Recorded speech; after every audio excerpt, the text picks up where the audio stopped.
One by one, the enemy soldiers fell to the ground like tea being poured from a pot, their screams rising and falling across the battlefield as the steel tide of the Soviet army crushed through the Japanese positions. The land was filled with shattered bodies and ruined fortifications. Compared with those soldiers who rushed forward, obsessed with dying for the emperor, there was one man who followed a very different path. He inherited the so-called tradition of the Osaka, division, survival above all else, never dying needlessly.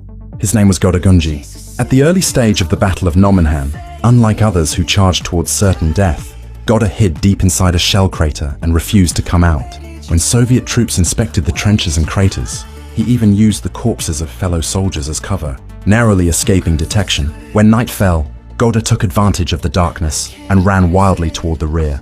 In the chaos, he was even mistaken for a Soviet soldier by others, and the two sides fought each other in confusion. When they finally realized they were on the same side, the two decided to travel together. After being exposed to the burning sun all day, they desperately needed water, or their lives would not last much longer. By sheer luck, they found a machine gun with cooling water inside.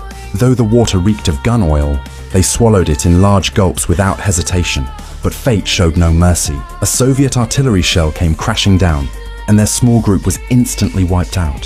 To stay alive, Goda continued to flee alone. He pushed his survival instincts to the extreme, sometimes even running directly behind Soviet tanks without looking back once. Explosions echoed everywhere, yet he wandered across the battlefield like an outsider, stepping among countless corpses. Soon, he discovered another wounded soldier who was barely alive. Not wanting to be alone on his escape, Goda helped the injured man, whose arm was badly damaged. Now the two relied on each other, and it seemed possible they might actually make it back to the Manchurian base. However, a passing Japanese officer was furious when he saw them. As a Showa man, how could a soldier be afraid of death and flee the battlefield? The officer ordered them to return to the front line and sacrifice themselves. This enraged Goda.